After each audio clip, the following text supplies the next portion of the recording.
messieurs, vous êtes les bienvenus dans ce débat à faire croiser. Je vous soufflais tantôt le sujet au menu, sinon la thématique à aborder pour le compte de ce numéro de Matin d'Éden. Eh bien, la jeunesse béninoise à l'épreuve de la violence. Alors, cela ne fait l'ombre d'aucun doute que depuis quelques jours, sinon depuis quelques semaines, l'on enregistre dans certaines contrées, je dirais pas dans toutes les contrées, dans certaines contrées du Bénin, quelques cas de fâcherie, de bouderie, de mécontentement des jeunes. Oui, ces cas, ces événements sont cités sous le sceau d'initiative. Enfin, qui porte ces initiatives et pourquoi a-t-on choisi les appeler initiatives? Nous y reviendrons dans ce débat à faire croiser. Et quel est le contexte qui a généré ces différentes initiatives, à savoir celles de Niki, de Ouida et de Cotonou, plus ou moins avortées?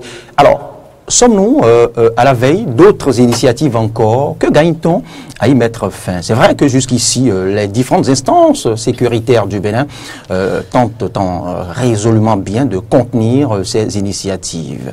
Mais il faut rappeler que depuis l'histoire, il y a de ces cas de mécontentement inhérents justement à des réformes, à des décisions, des arrêtés, des décrets.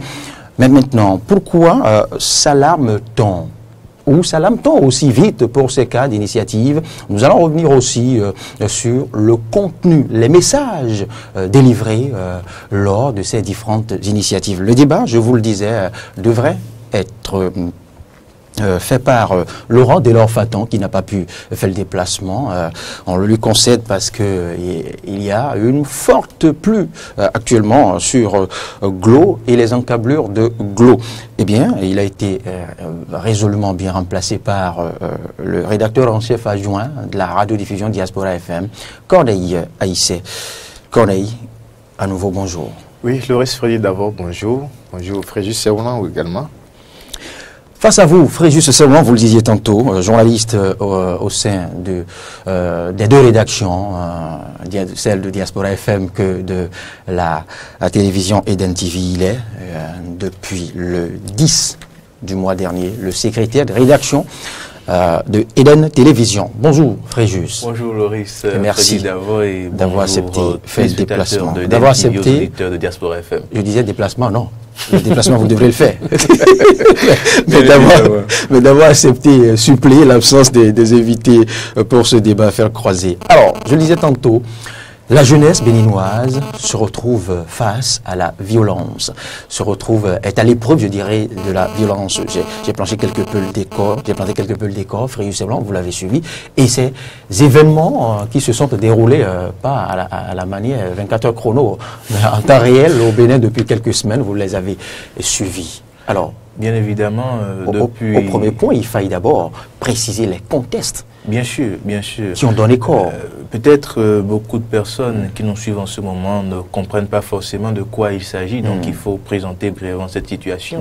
Le problème, si on va dire le problème, sinon la situation a démarré un 8 novembre dans le nord du pays où un mouvement de jeunes du septentrion de 5 départements, donc de 33 communes du nord se sont réunis pour lors d'une réunion, se sont réunis pour faire une déclaration. Ils ont baptisé leur sortie initiative de Niki. Dans cette déclaration, ils ont exprimé leur mécontentement, le grief envers le régime en place, le manque d'emploi, le manque de projets pour le Nord dans le programme d'action du gouvernement. Mais ils se sont beaucoup plus axés sur la violation des libertés publiques. C'est ce qu'ils ont dit, la violation des libertés publiques, le manque d'emploi pour la jeunesse. Donc, après cette initiative, vous savez ce qui s'en est suivi. S'en est suivi l'écoute, l'interpellation. Le maire de Niki, les différents responsables, autorités ont été écoutés par les instances judiciaires, ce qui s'est achevé dernièrement par l'interpellation aussi du porte-parole de l'initiative de Niki, à la personne de M. Korogone, qui est écouté par l'Office central de répression de la cybercriminalité pour incitation à la rébellion, propos racistes et régionalistes. Donc voilà un peu la situation. Maintenant, vous demandez comment faut-il prendre cette situation dans ce contexte, quels sont les événements précurseurs qui ont poussé à cet événement. Déjà, avant je vous arrête pas, Fréjus Servan, il fallait déjà préciser pour les dernières infos qu'on a pu collecter dans les coulisses de la préparation de cette émission. Il faut préciser que les initiateurs, permettez-moi la répétition, de ces événements ou de ces initiatives, n'ont pas décliné exactement l'objet de leur événement. À en croire à certains responsables, ils n'auraient pas exprimé clairement ce qu'ils se préparaient à faire. Ce qui leur a permis quand même de décrocher aussi facilement l'autorisation pour cet événement, pour l'initiative de Niki. Dans le développement de cette affaire, il y a un communiqué qui a été pondu après cette déclaration, initiative de Niki par le porte-parole Korogone. Il y a une passe d'âme, le maire de Niki, les autorités ont, après avoir pris connaissance du contenu du discours, montré leur désapprobation vis-à-vis de l'initiative des organisateurs, ils auraient voulu avoir le contenu de la déclaration, toute la déclaration, mais ce n'est pas possible. Quand on vous donne l'intitulé, le libellé de ce qu'on veut faire, on ne vous donne pas la substance, nulle part ça ne se fait. Donc le porte-parole a pondu un communiqué dans ce sens, qui n'était pas de leur devoir bienséant d'envoyer le contenu de leur communiqué à l'autorité, sans quoi ils n'auraient jamais l'autorisation acceptée. Donc ils ont exprimé une volonté de se réunir pour se prononcer sur l'actualité nationale, mais c'est ce qu'ils ont fait, c'est ce qui a été décliné. Aucune autorité n'accepterait un événement qui oui, mais c'est là l'attitude des populations. C'est là le vrai débat. Il faut analyser maintenant le contenu de ce discours, le contexte, les éléments qui ont poussé à cela. On va revenir au contenu tout à l'heure. On était aux éléments qui ont généré, au contexte, à la présentation du contexte qui a donné corps à ces différentes initiatives, pas seulement celle de Niki. Il y en a eu ailleurs, vous le savez, il y en a eu à Ouida, et il y a eu des tentatives d'initiatives aussi à Cotonou. Je dirais des tentatives plus ou moins avortées. Je crois quand même que nous sommes face à une situation qu'il faut savoir gérer pour éviter des débordements. Oui, on a assisté à cette déclaration le 8 septembre plutôt, quand le Fréjus parlait de 8 novembre, 8 septembre, à Niki. Qu'est-ce qui a conduit à cela? Vous avez essayé de déblayer le terrain un peu. Mais je crois quand même que quand on regarde un peu du nord au sud, de l'est à l'ouest, nous avons une jeunesse aujourd'hui qui se retrouve encore dans l'attente de certaines promesses faites. Le gouvernement de la rupture depuis son installation en 2016 a certes fait des efforts. Nous avons vu des efforts qui ont été réalisés. Mais face au problème aujourd'hui de la jeunesse, notamment le sous-emploi, le chômage, il y a que les gens sentent quand même que tel qu'on devait prendre la situation à bas le corps, ce n'est peut-être pas ça pour le moment. Mais en dehors des questions de la jeunesse, il y a beaucoup d'autres sujets. La gouvernance qui aujourd'hui pose quelques problèmes par rapport à tout ce que vous observez. On a parlé de la lutte contre la corruption, l'impunité, et ça a été salué par le peuple béninois, mais quand vous voyez un peu la méthode, il y a des interrogations, parce que c'est comme s'il n'y a que quelques éléments d'un camp d'en face qu'il faut toiser. Donc il y a ces inquiétudes. Aucune méthode ne peut faire l'unanimité, aucune œuvre humaine n'est non, justement sur certains terrains, il faut forcément parfois faire l'équilibre dans les réalisations pour éviter quelques observations qui seront peut-être pas du tout bien pour la gouvernance. C'est ça justement la question. Donc, moi je trouve quand même que c'est légitime de la part des jeunes qui se disent, bon d'accord, il y a quelques situations sur lesquelles nous allons nous prononcer. Donc c'est déjà bien quand même que nous ayons dans le pays jeunesse qui milite réellement pour dire oui, ça ne va pas à tel endroit. Maintenant, le fond, le message, c'est maintenant il faut voir le message.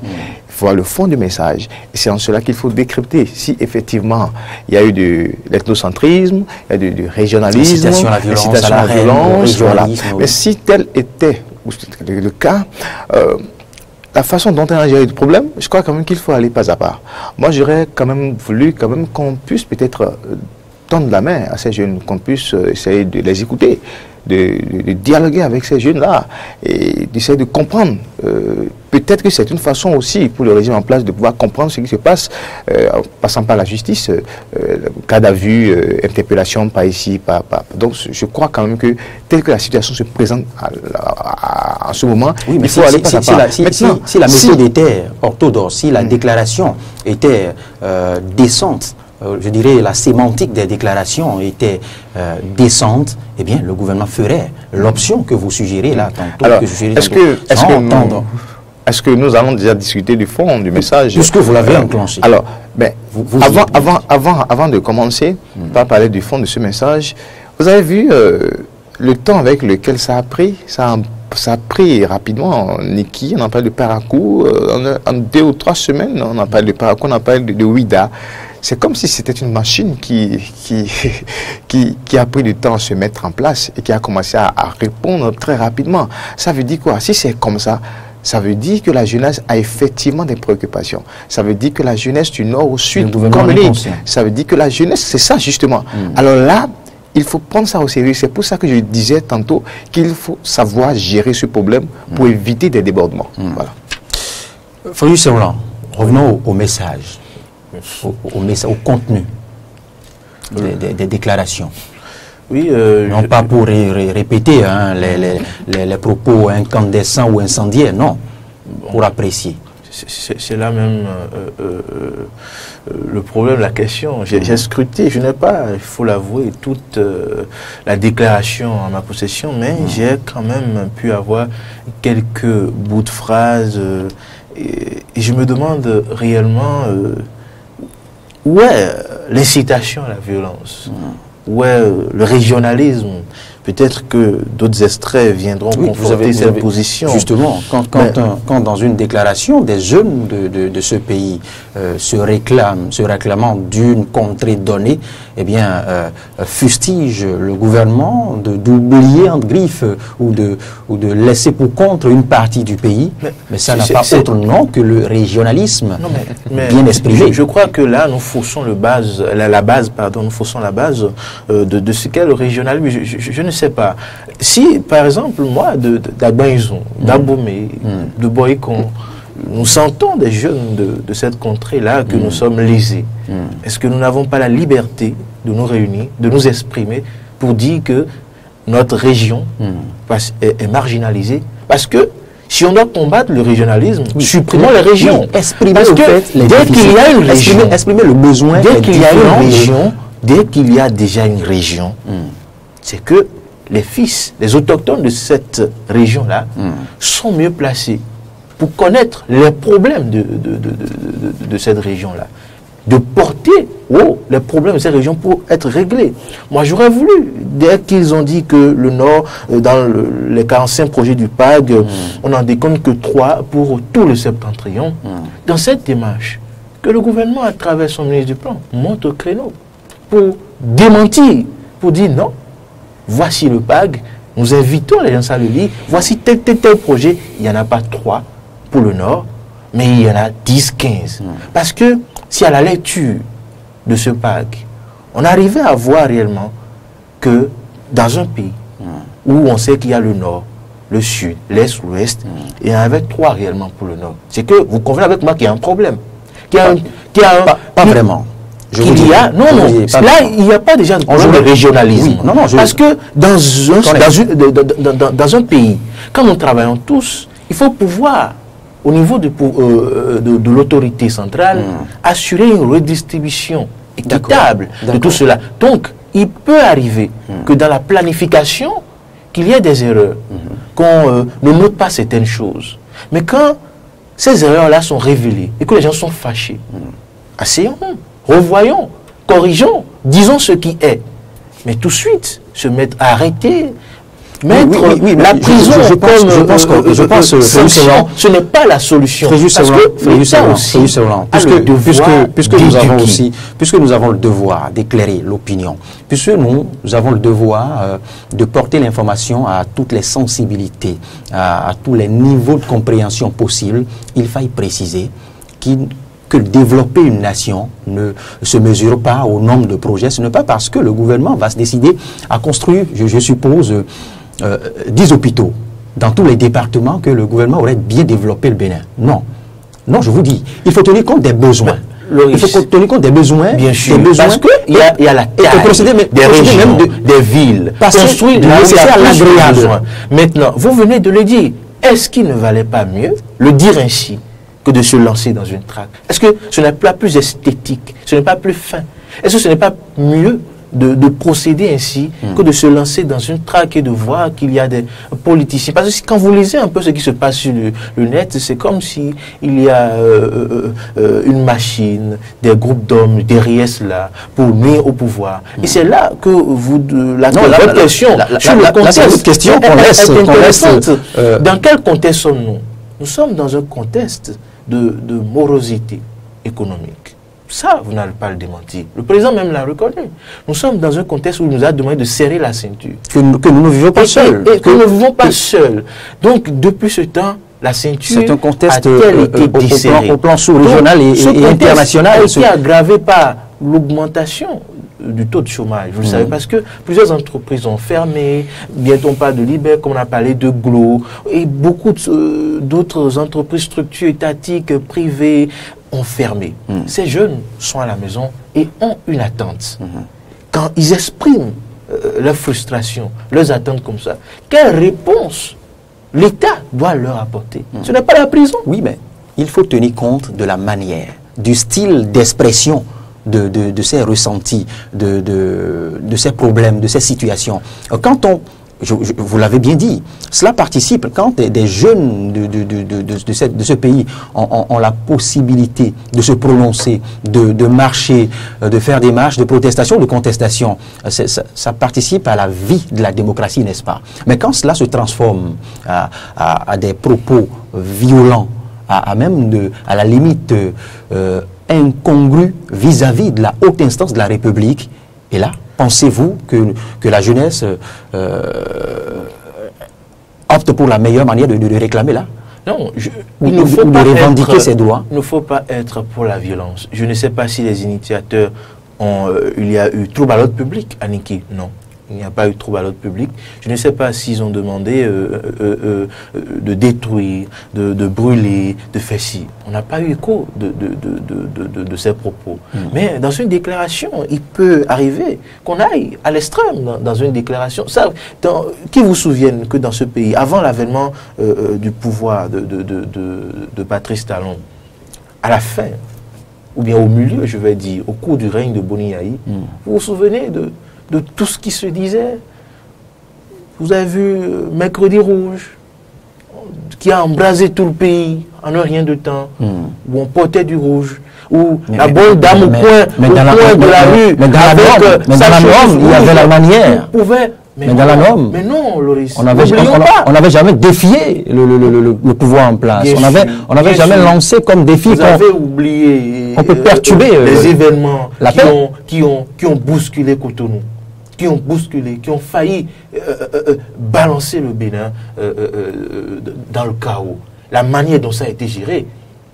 En son temps, quand les jeunes ont été arrêtés, les motos récupérées, si Boni Yayi avait poursuivi dans l'objectif d'enfermer ces jeunes, de garder ces jeunes. Il y en a eu, il y a eu des interpellations, je vous rappelle. Il y a eu des interpellations par dizaines, oui, il y en a eu. Ces jeunes ont été libérés plus tard. Oui, mais il fallait les avocats se sont portés au chevet de ces jeunes-là. Mercredi Rouge, on portait des chemises rouges tous les mercredis, où la bonne dame au coin de la rue pouvait vilipender, vitrioler le président. N'oubliez pas cela. Il faut de la patience dans la gestion. Ne disons pas que ce que les jeunes ont dit sont totalement acceptables. Mais nous sommes dans un contexte, difficile, mais où les gens s'expriment. Il faut savoir apporter la bonne réponse, la manière douce. C'est de cela qu'il s'agit. Qu'on est ici. Voilà. Pour ma part, aucun contexte ne doit donner lieu à de la violence, à l'irrespect. Bien, je vais commencer par dire que le respect d'abord, je ne note pas encore de la violence dans la démarche des jeunes de l'initiative de Niki. Peut-être de la violence verbale, peut-être. Verbale, c'est ce que je dis. Et j'ai dit encore peut-être. Il y en a eu. Vous voyez, c'est de violence verbale. Je crois quand même que ce que réclament les jeunes, ce que dénoncent les jeunes, c'est légitime, je l'ai dit tantôt. Mais la stratégie utilisée ici, est-ce qu'il n'y a peut-être pas des ratés ou quelques considérations qui pourraient faire penser effectivement que dans leur démarche, il y a eu du régionalisme dans la démarche. Vous voyez, quand on nous dit les jeunes de... C'est compliqué à dire. J'ai suivi tout à l'heure Fréjus en train de défendre. Lorsque je suis dans un milieu, c'est là que je vis. J'ai grandi dans ce milieu et peut-être j'exerce dans ce milieu où je suis au chômage. Et le matin, je me lève, je reste au bord au portail, je regarde les autres faire et je suis dans ma colère en train de regarder les autres faire parce que c'est peut-être j'ai appris quelque chose que je n'arrive pas à exercer à cause des conditions, des réalités actuelles du pays. Je reste là. Je ne peux que mieux comprendre et défendre ce qui se rapporte à mon milieu. Donc c'est ça. Donc déjà quand les jeunes disent dans le septentrion il y a ci, il y a ça, ben, dans le nord il y a ci, il y a ça, moi je ne trouve pas encore à ce niveau. Toutes les autres contrées du pays je ne trouve pas encore à ce niveau. Non, je ne trouve pas encore à ce niveau déjà du régionalisme. Non, parce que ils ont parlé de leur milieu. Ils maîtrisent mieux ce qui se passe dans leur parcours, dans leur Niki, que ce qui se passe à Cotonou. Mais déjà qu'ils ont soulevé des questions globales sur la gouvernance, déjà, donc à ce niveau, on peut évacuer les aspects de régionalisme. On peut évacuer maintenant. Non, lorsque déjà à ce niveau, on peut. Seulement que moi. Quand ces jeunes en viennent même jusqu'à dire que dans la lutte contre l'impunité, il n'y a que des cadres d'une certaine contrée du pays qui sont interpellés. Vous n'y voyez pas encore là du régionalisme? Je n'ai pas lu ça encore. Je n'ai pas lu ça dans leur déclaration. J'ai lu plutôt, ils ont mis l'accent sur certains cadres que nous connaissons, qui pour le moment sont... Même si ces jeunes-là... Est-ce que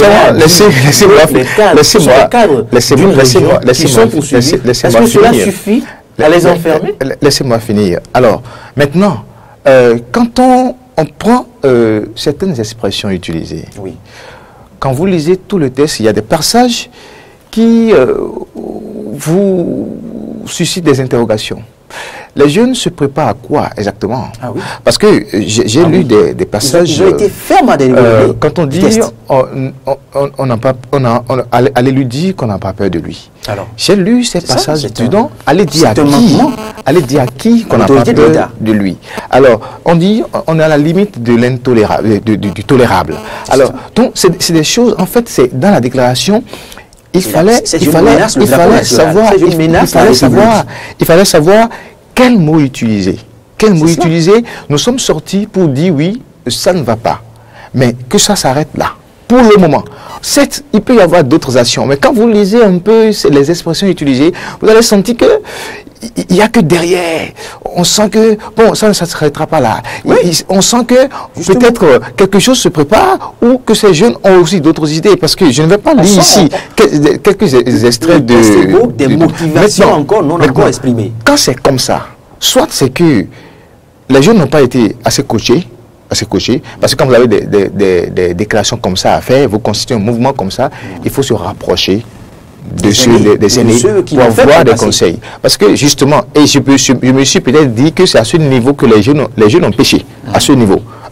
Maintenant, la réaction de l'autorité, ce qui justifie, parce que quand vous voyez un peu ces gens d'extrait, l'autorité qui garantit quand même la stabilité, la quiétude, n'a pas le choix de chercher à comprendre mieux ce qui se passe.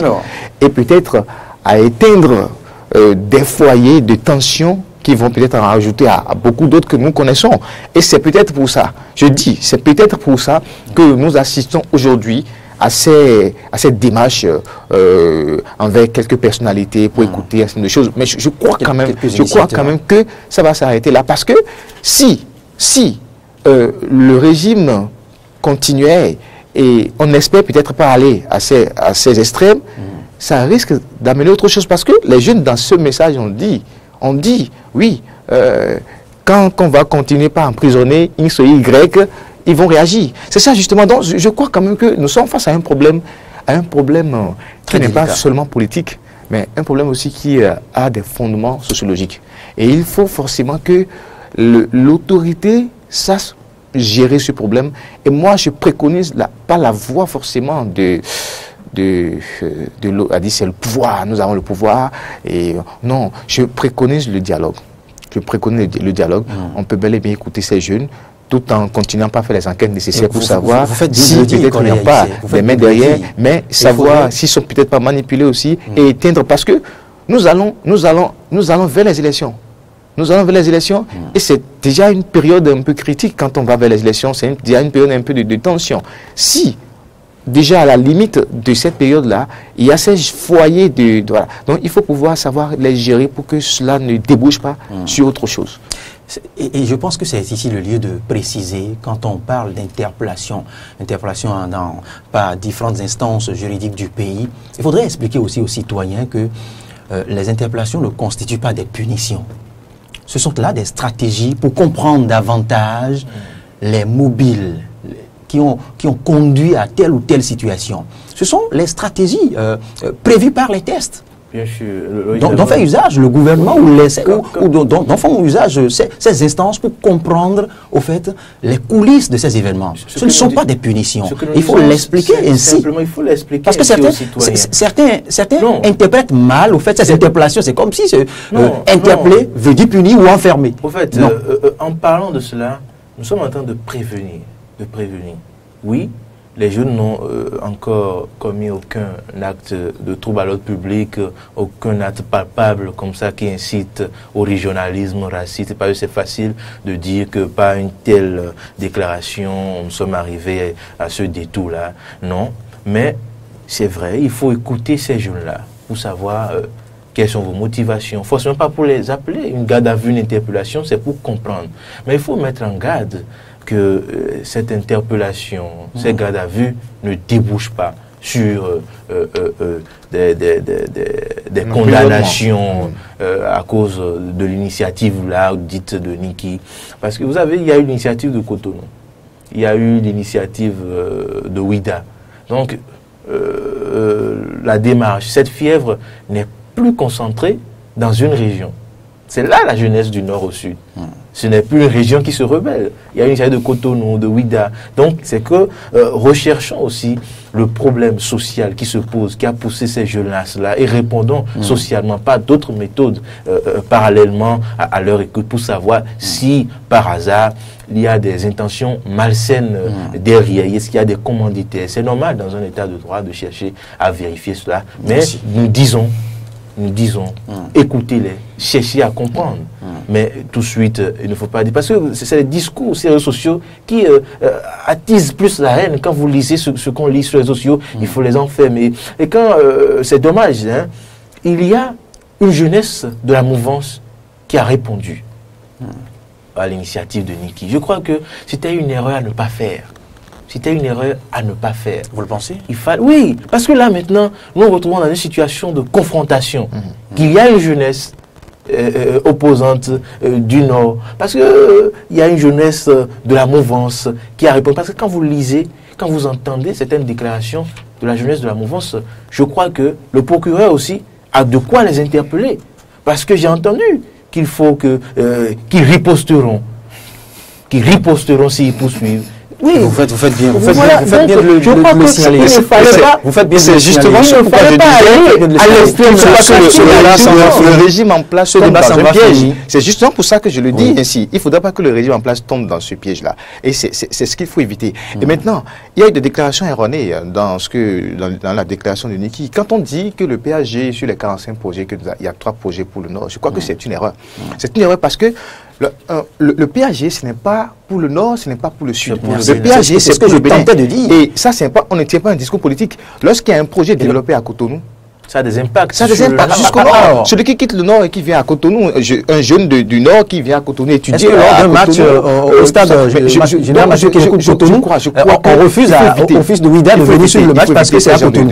Un projet développé au nord, ça profite également pour le sud et ainsi de suite. Je crois quand même que ce sont ces petites considérations qui font penser qu'il y a eu du régionalisme dans justement, on communique assez autour. Peut-être que autour du PAG, il n'y a pas eu aussi beaucoup de sensibilisation parce qu'il y a eu beaucoup de boucans que de vraies sensibilisations. Et c'est peut-être ce qui amène les jeunes à avoir ces genre d'idées. Maintenant, à croire qu'ils sont laissés pour compte. Maintenant, il faut aussi que la jeunesse ne se laisse pas manipuler. Et ça, je ne m'adresse pas seulement à la jeunesse de l'opposition ou à la jeunesse de la mouvance ou à la jeunesse des initiatives. Parce que jusqu'à là, on ne sait pas si... Il y a une jeunesse dédiée aux initiatives. Ça vous fait bien de le préciser. donc il ne faudrait pas que les jeunes, en fait, se laissent manipuler. Non, aujourd'hui, quand vous prenez le code électoral qui est voté à l'Assemblée, mais déjà ça complique l'exercice des trucs politiques aux jeunes.